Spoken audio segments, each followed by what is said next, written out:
As Chris said, my name is Buhle Ngaba. This man here needs no introduction. I do. Some of you call him, as you said, Data John Kani. I know I call him Data. Some of you call him Doctor. I've been fortunate, blessed, to be on stage with him. I've known him for a very, very long time. In fact, I've known Tata even before I knew him, because he knew my great aunt, actually. And he didn't know that he knew my great aunt when he chose me to be in one of his shows. So to be here today really, really feels like a huge honor, but it also kind of feels like a full circle moment. Now, going straight back to Shakespeare, I think the very first question that I want to know is, Tata, when did you start, when was your first interaction that you remember with Shakespeare, and what do you think your opinions were at the time? I was born in New Brighton, Port Elizabeth. It's called Port Elizabeth, not to the Queen, because the governor of that time was Sir Rufus Donkin, and he had a wife called Elizabeth. And when the wife died of consumption, she decided to name my town without consulting me, Port Elizabeth. It is where actually the 1820 settlers landed. And their first duty was to educate the native and introduced the English. It was then called Royal Readers. So we studied at school, and every end of the quarter, the inspector, Mr. Ormond, would visit our township schools to evaluate the education of a native child. That then meant that we needed to do something Shakespeare for the inspector, Mr. Ormond. My teacher, Mrs. Nzingo, for some strange reason, always chose a sonnet for me that I would then recite for Mr. Ormond. I mean, love is not love which alters when alteration finds. Didn't know what I was saying. All I knew that the teacher and Mr. Ormond were very pleased.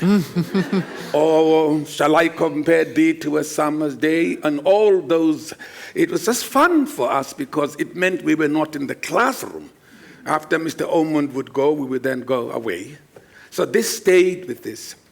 In New Brighton, there were a number of debating societies, I mean, people coming together, not all the time discussing apartheid and how we're going to kill all the white people and take over our country. There was a time when we had debates on social causes and talk about our situation, put on plays in the township and the jive and all that.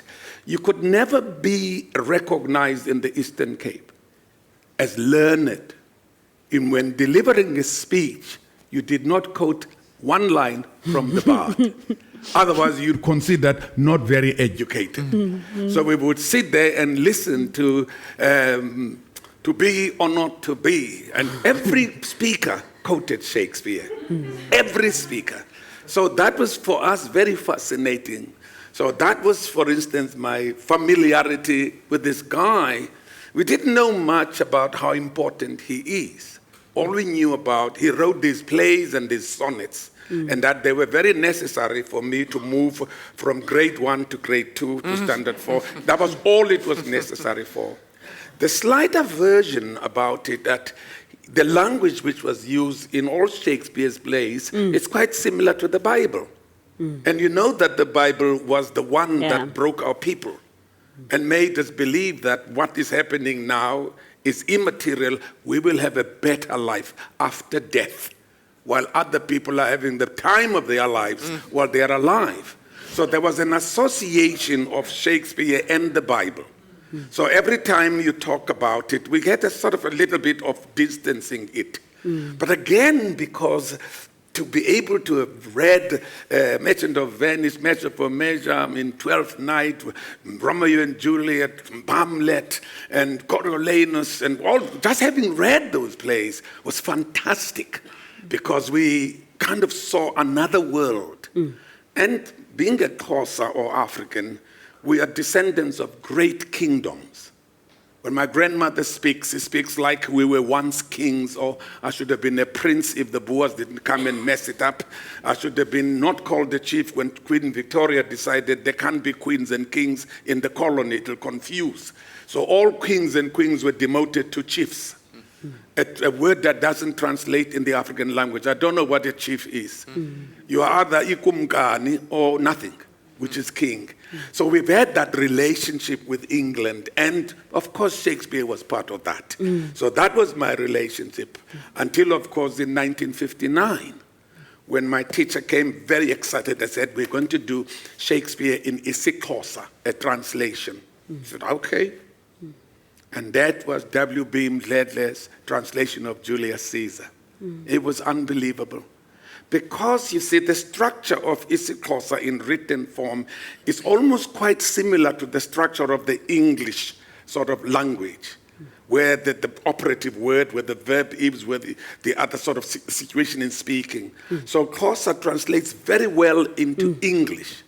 And then that then made it very easy for us to understand Julius Caesar. But also he made us stand up when we were reading. You stand up and you read, and you stand up and the other one reads. And then it was such an exciting thing. And it stayed with me for a very long time. And later in my life, I bumped into the English version of Julius Caesar. The English version. Yes. And I was a bit let down by Shakespeare. It didn't catch what the power, the potency, the poetry, the passion of Mdledle in the translation. It's funny that you say that, Tata. So I know after my grandmother passed on, I went into her archive, and in this archive, that's when I found Julius Caesar translated by Saul Plaatje, and it was published by Wits Press in 1937. And I know that for me, the idea of that, or actually rather the reality of that, completely blew my mind, because then I went, so you mean that my grandparents had picked up Shakespeare even before Bantu education? And all of a sudden, how I looked at Shakespeare, I was like, okay, maybe this is something that I can begin to look at, something that I can begin to access. And what I found in particular, it was that thing about the language. Because when I found that when I looked through it, and I looked for Portia's speech, and I had to try and read it out loud, I struggled because the integrity of the language was all there, And I felt like I hadn't recognized before that African languages also have a history. They've also been around for forever and forever. And just like you said, we have kings and queens too. Now, I think what I want to talk about a little bit is in terms of teaching Shakespeare. How important do you think it is in a South African context?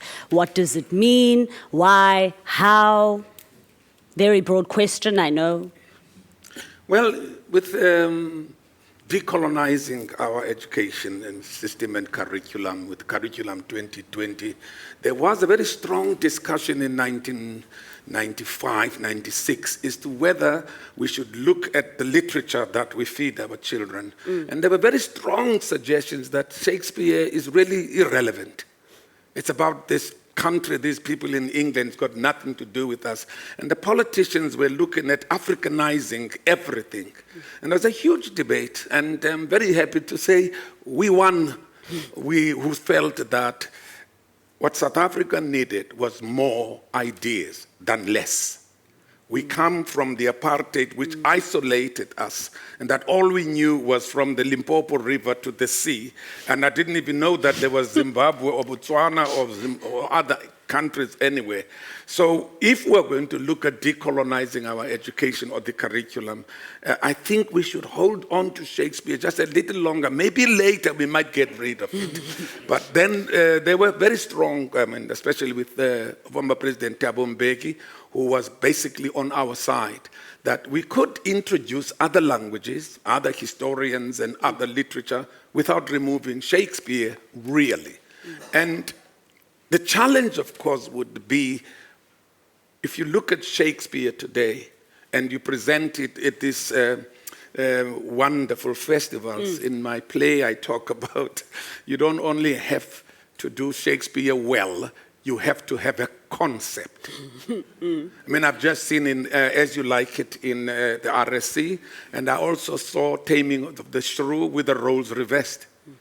The idea was that Shakespeare writes about 2 or 3, or if you like it, 3 roles for women. And the rest of the roles are the guys. So they're meaning that many actors who are women don't get the opportunity really to play the big, strong parts. I mean, now Glenda Jackson is doing King Lear in New York. And she's playing King Lear in a dress with nothing, but she has the children. And these challenges, basically, you look at them. And the fascinating one for me, we were in Tokyo discussing, and Saito said that they did King Lear in Mandarin. And the challenge of the audience, they felt no sympathy whatsoever with King Lear. Because what the hell was he thinking? How can I divide the estate among girls who are going to get married and be Mrs. So-and-so? So how did he expect to look after him? So the common people were not moved or interested until he got a slight idea, change Regan and Cordelia to men, which suddenly meant more pain when they neglect the old man, because they are men. And that would have been the same situation in my country as an African tribesman and elder, so to speak.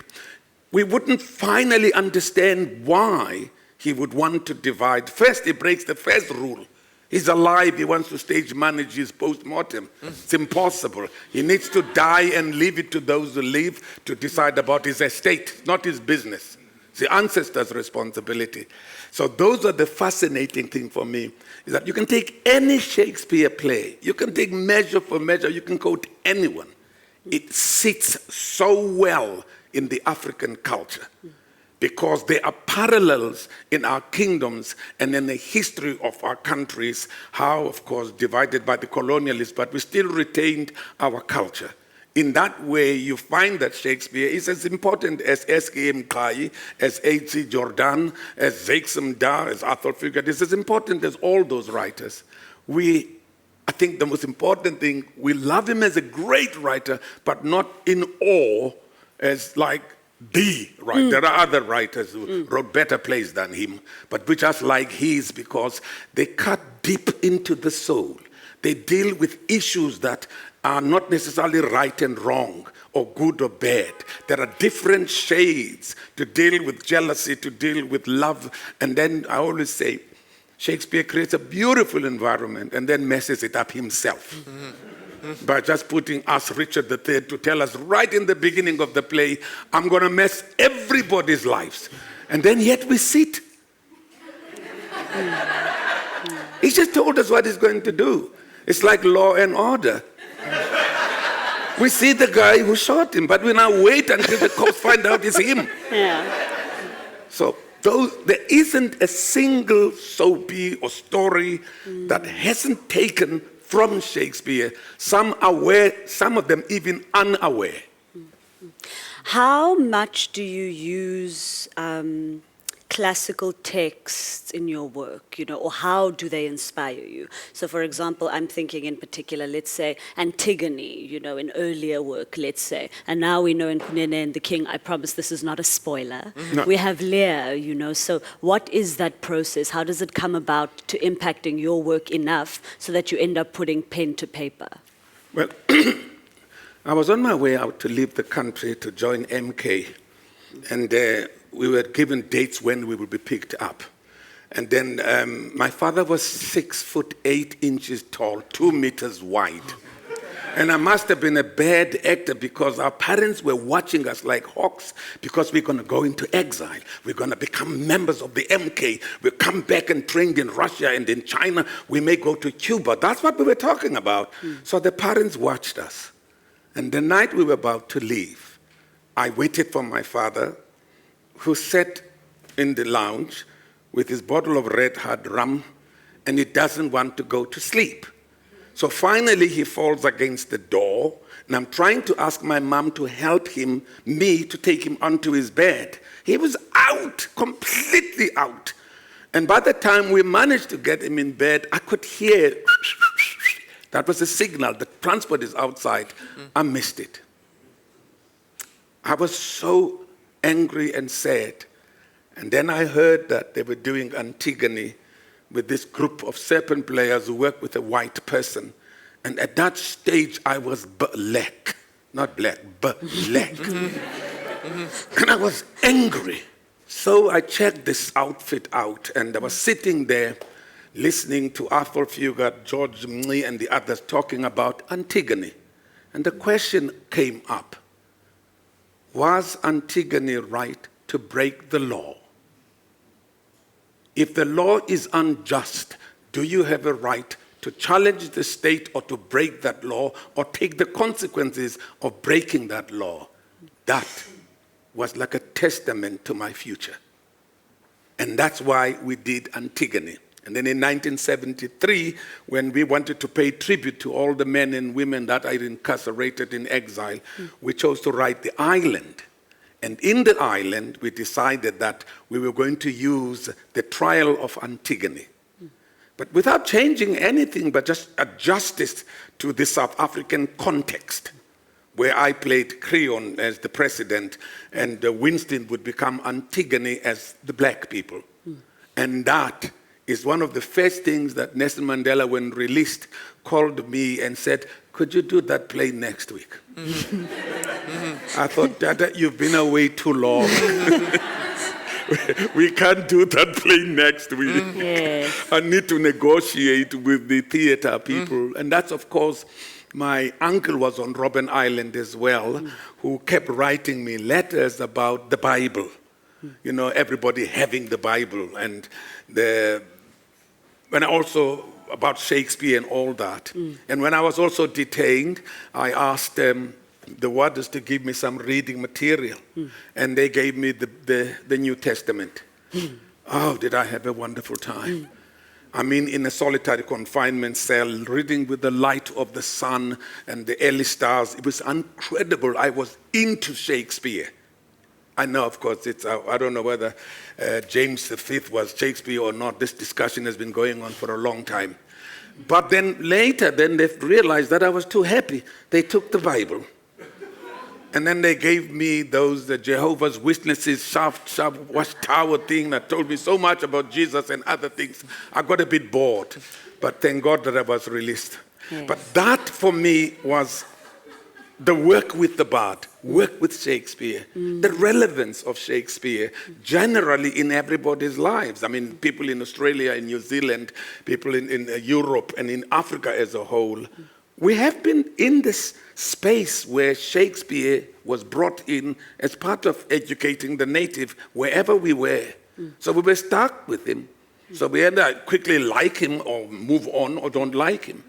But it stayed with us in that way. So in my writing, I always not think about Shakespeare. I think about what I'm writing about. But suddenly, these plays try to speak to my ear that could work in there, just as reference or as a parallel to the given scene or situation between the characters. Like Leah, because I know, for example, I was so... Let me tell you, I know that we already know because he produces all of the things, but I was so shocked when Kani and the King actually did come, because I remember, I think it was maybe 5, almost 6 years ago when we started the rehearsals for Missing, which was your latest play then, yes. And already you said, okay, yes, Buhle, I've just put this one up, but to be honest, I've started toying around with the idea of King Lear. So the fact that it's here, I'm just like, of course, he always does. Of course, for any actor of worth his or her salt, you got to do Lear. At a certain age, I've been offered it 3 times. First time I was 65, and I felt I was a bit too young. You need to have reached the stage where the sunset is much closer than the dawn. And you also should have reached a stage where you understand loss and relationship and children and that. You see that? So then when I was 70, I got it from New York. I said, nah. Now I'm 75, I said to myself, yes. But I'm still looking to do King Lear, perhaps 2021, 22. And that I would be at the right age to deal with this old man. Shakespeare is able to isolate the life and give you the meaning of that existence. As an actor and a writer, you understand what is it. Remember with Fiona Ramsey, I did in the year 2000, ladies and gentlemen, Shakespeare, and we took 17 of Shakespeare's plays that we could make them relevant to the South African political situation. And we used to sort of work on it. We even did Romeo and Juliet, and I was about my 50 when I played Romeo. But it was just a small scene. So in introducing the Scottish play, I'm not in this theatre, I can call it Macbeth. Yeah. I'm not performing here.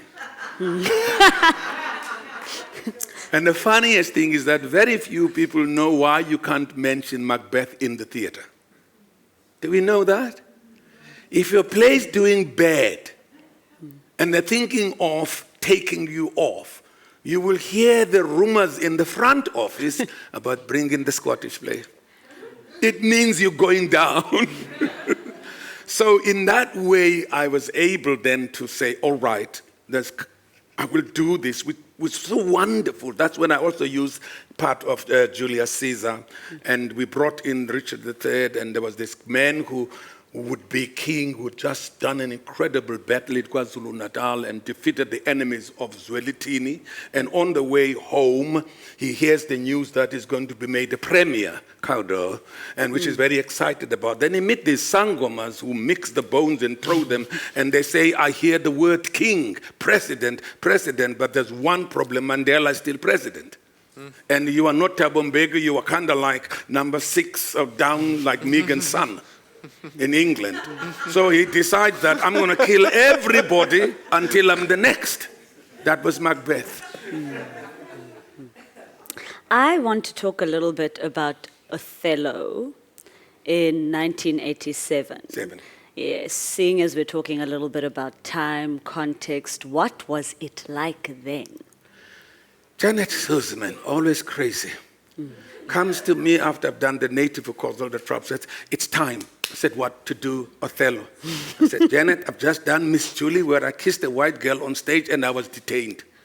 So I'm not going to kiss Desdemona, leave me alone. And she came again and said, we've got to do it. And I agreed on one condition, no adaptation. We do it exactly as Shakespeare wrote it, and I'm the only not white person. God, it's the first time I refer myself to negative, not white. Yes, so we did the play, and the funniest thing is that the cast was all white, top actors in this country, and they would be asked, how are you doing Othello? Yes. What are you playing? He says, I'm playing Iago, I'm playing Cassio, I'm playing Rodrigo. Who's playing Othello? The answer would be, the Market Theatre wants John Kani to play Othello. Because it was going to be the first time a black actor played a black man. So we then rehearsed. It was very difficult because it was almost like prove to us you can understand Shakespeare. This is not protest theater or township theater or what you call guerrilla theater. And then we opened to incredible reception, and I'm on my way to the theater, the police come. Sit down, I'm thinking, okay, I'm going to be detained. Jesus, I hate being detained. No, they can't kill me because I know that, but I just hate being down that cell. And he starts interrogating me and says, who chose to do this play? I thought, the Market Theatre, not me. So why did you play this role? I said, the director said I must play Othello. And he takes the book, security officer, and then later look there, page 13, it says, you remember in that scene when you're talking to the Duke, the other people, and your wife comes in, Desdemona? It says here, he takes her hand. You kissed her on the mouth. It doesn't say that here. Hukom, why? Page 14, it says here, he helps her up. You kissed her on the cheek. It doesn't say that. Page 17, it says, he hugs or embraces. You put your tongue straight into her mouth. And I'm thinking, my God, the policeman read the play. The policeman read the play. Isn't that powerful? It's more than protest theater. It's more than the guerrilla warfare. I made this man read. My worst enemy, he read Shakespeare. And finally said, yeah, you can go. We started at 9. We're supposed to start at 8 because my wife told him that he's being detained by the police, but he'll get there. So it's fantastic. But the sad thing was the young girl who played Desdemona. She had to emigrate out of South Africa. She left because she couldn't get work anywhere because she kissed a black man. She was so ostracized, we even had to read the fan mail, which is actually hate mail. She was called a Jewish slut, the only one who would agree to be part of that terrorist called John Kani, in insulting white integrity. And I'm thinking, I just did a play. So Joanna Weinberg now lives in Sydney. She's very happy and married, but she does a little bit of acting. But she left because all institutions refused to employ her. So when we are now here today and in front of you, and I look back in the 25 years, and I said, damn, we didn't do bad, did we? Mm-hmm. We did great, well, and thank God we don't have Trump. I just wanted to, I know before we came on now that we were just talking about how often you have young people that will come and talk to you and they want to know how to get to Hollywood. That's the first thing that they want to know. And I suppose what I want to talk about a little bit is about your collaboration with the RSC and kind of how that came about, because I know that you were part of making sure that the Brett Golden Bursary actually came about, and you guys were working on Hamlet at the time. On Hamlet, yes. I was doing Hamlet, and John Barton, the guru of Shakespeare and the Royal Shakespeare Company, with Dame Judy, we're all having a discussion. So I just asked, I'm a little confused. Hamlet the senior dies, and while we are feeding the family and the people who've come to mourn with us, they use the same meal, as Shakespeare put it, as a reception for their wedding. The same scones for the Irish was used. I'm asking then, where was Claudius's family? How come he moved straight into his brother's bedroom, straight into Gertrude's bosom? Where was his family? He was old enough. And John Barton says, sometimes Shakespeare doesn't tell us these things and we accept it that way. So we discussed then that collaboration, and it was not Stephen Boyd then who said, when you have something else, please tell us, and then maybe we can put it on. Then we did The Tempest with Tony Sher, which Janice Honeyman did not temper that much, but made it happen in an environment that is somewhere on an island. And this island is on the coast of Africa. And then what was fascinating for me was the role of Caliban. We had a big argument about Caliban because Trinculo describes him as a creature, and then some writings also describe him like he's a half fish, half human. And I've seen many productions where the costumes and the things, and I just said, I think the best person to ask who is Caliban is Shakespeare. So we need a telephone number for this dude and talk to him. And I said, it's in the text.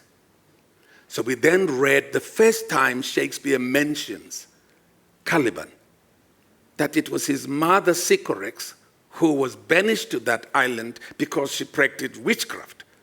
But then Prospero, who also was dabbling in black magic, he's also sent to the same bloody island. But he finds the island owned by Caliban, who inherited it from his mother. Therefore, Prospero was a colonialist, and do exactly what colonialists do. Learn the language of the native and learn from the native what to eat and not to eat, what to drink and not to drink, and then enslave them and try to convert them into what he is.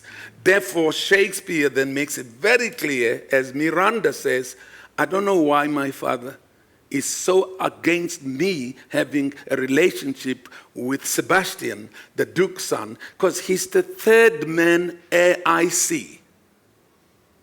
That was the line. Now, who was the first? It is Prospero, it's her father. Who was the second? Let's say it's Sebastian. The third is Caliban. So we decided he was a human being, but he was disguising himself, running away from the spirits. So our thrust in the production, which the critics in London picked up, was the fact that Caliban takes over the island when they all live. So the end colonialism. So you see how easy Shakespeare sits in the culture of any person or nature or nation? I always imagine if you were to drop Coriolanus like that, somewhere in the deep DRC, and nobody's heard of it. There's no name of the author, and they read it, what would they see? What they look at violence, sort of begetting violence. They'll talk about reconciliation. They'll talk about the tapestry of humanity, because they will read it there. They may be told later, actually, that play you're doing was written by William Shakespeare. It's irrelevant when you deal with Shakespeare, because he talks to you and to your situation beyond the boundaries of geography, time, culture, and language. And that's the power of this great man. I see here social injustice, and I'm thinking, Buhle, what is social injustice? It means that we have not yet found each other and looked into each other's eyes and see God's creation in whatever form you believe in, but to see another human being.